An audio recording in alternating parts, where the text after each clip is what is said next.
इससे संबंधित क्वेश्चन हर साल पूछे जाते हैं। इससे संबंधित क्वेश्चन जो होती है हर साल पूछे जाते हैं। यहाँ पे परिधि है, कभी कभी ऐसा होता है कि क्षेत्रफल के रूप में पूछा जाता है ये क्वेश्चन। मैं आज इसको बता रहा हूँ। इसको आप बनाने के तरीका हम बता देते हैं, जो आपको बिहार बोर्ड में बहुत इम्पोर्टेंट क्वेश्चन है। सबसे पहले जो बोला गया है, दो वृत्तों की त्रिज्याएं क्रमशः 19 सेंटीमीटर और 9 सेंटीमीटर। उस वृत्त की त्रिज्या ज्ञात कीजिए जिसकी परिधि इन दोनों वृत्तों की परिधि के योग के बराबर है। हमें सबसे पहले जब बनाएंगे तो हमें यह देखना है कि पहले वृत्त की त्रिज्या कितना दी गई है। दो वृत्त है तो पहले होगा कि पहले वृत्त की त्रिज्या कितना होती है। तो हम लोग ये देखेंगे कि पहले वृत्त की त्रिज्या कितना होती है, जो कि यहाँ दी गई है 19 सेंटीमीटर। पहले लिखेंगे पहले वृत्त की त्रिज्या जो कि R1 होगी 19 सेंटीमीटर दी गई है। पहले वृत्त की त्रिज्या 19 सेंटीमीटर दी गई है। दूसरे वृत्त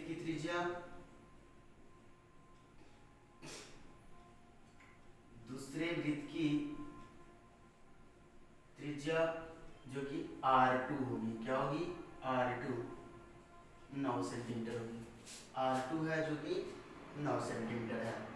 पहले वृत्त की त्रिज्या 19 सेंटीमीटर है और दूसरे वृत्त की त्रिज्या जो R2 है वो 9 सेंटीमीटर है। हमें तीसरे वृत्त की त्रिज्या ज्ञात करनी है।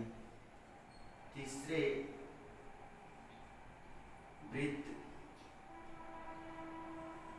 की त्रिज्या जो कि हम कैपिटल R मान लेते हैं। क्या मान लेते हैं? कैपिटल R, जो नहीं दी गई है। तीसरे वृत्त की त्रिज्या क्या है? कैपिटल R है, जो नहीं दी गई है। इसका मतलब है कि हम इसको मान लेते हैं कि माना कि जो नहीं दिया हो उसको मान लेंगे। तो माना कि तीसरे वृत्त की त्रिज्या कैपिटल R है, तो हमें ये ज्ञात करनी है। जबकि हमें दो चीजें दी गई है। पहले हम यहाँ पे ले लेते हैं पहले वृत्त की परिधि। पहले वृत्त की परिधि, तो पहले वृत्त की परिधि में आप ले सकते हैं 2 पाई R1। पहले वृत्त के परिधि में क्या होगी? 2 पाई R1। तो आप बताइए कि 2 है, पाई लेंगे, R1 का मान कितना दी गई है? 19 सेंटीमीटर। तो ये आपका हो जाएगा 19 गुना 38 पाई सेंटीमीटर। इसी तरह से हम दूसरे वृत्त की परिधि ज्ञात करेंगे। दूसरे वृत्त की परिधि जो कि 2 पाई R2 होगी।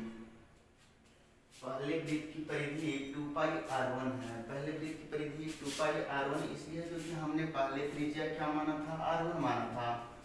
और पहले वृत्त की परिधि का फॉर्मूला 2 पाई R1 दे दिए। उसके बाद हमारा ये 2 का 2 उतरेगा, पाई का पाई।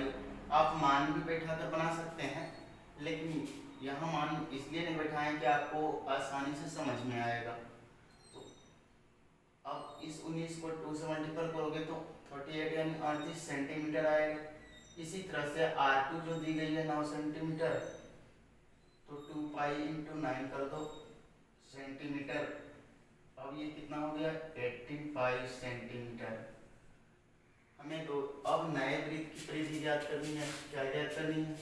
नए वृत्त की परिधि करिए या आप तीसरे वृत्त की परिधि ज्ञात कर सकते हैं। ये दोनों के इंक्लूडिंग है कि आप यहाँ पे जो शब्द दी गई है हमें ज्ञात जो करनी है वो है तीसरे वृत्त की परिधि। तीसरे वृत्त की परिधि, तो इसमें बोला गया था दोनों वृत्तों की परिधि का योग। दोनों वृत्तों के परिधि का योग। दोनों वृत्तों के परिधि का योग। दोनों वृत्तों के परिधि का योग। आप ये देखेंगे कि यहाँ पे जो दी गई है तो हमें 2 पाई कैपिटल R का का योग है तो 38 पाई सेंटीमीटर निकला था फर्स्ट वाले का, और सेकेंड वाले का जो निकला था 18 पाई सेंटीमीटर। अब ये दोनों को ऐड करना है। जैसे ही ये दोनों को हम ऐड करेंगे तो कैपिटल आर निकल आएगा। जैसे ही ऐड करेंगे कैपिटल आर निकल जाएगा। जैसे हमारा ये है 2 पाई आर, और यहाँ जो ऐड होगा ये दोनों को जब ऐड करोगे तो 56 पाई सेंटीमीटर आएगा। 56 पाई सेंटीमीटर आएगा। अब ये देखिए कि आप पाई से पाई को काट सकते हैं, और 2r बराबर आपका 56 सेंटीमीटर आएगा, तो r का वैल्यू यहाँ से निकल जाएगा। यहाँ से जो है आपका r का वैल्यू निकल जाएगा 56/2 हो जाएगा सेंटीमीटर में, और ये 28 हो जाएगा। तो r = 28 सेंटीमीटर। r जो तीसरे त्रिज्या आपको ज्ञात करनी थी, या आप नए त्रिज्या भी कर सकते हैं। तो ये आपका बहुत इम्पोर्टेंट क्वेश्चन है। मैं अभी स्टार्ट किया हूँ 2013 से A to Z question bank का क्वेश्चन मैं इस पे बताऊंगा। एक भी क्वेश्चन आपका नहीं छूटेगा। टोटल क्वेश्चन बैंक का क्वेश्चन इसमें बता दी जाएगी। और मैं इसमें मैं स्टार्ट किया हूँ। मेरे चैनल को लाइक एंड सब्सक्राइब जरूर करें। धन्यवाद।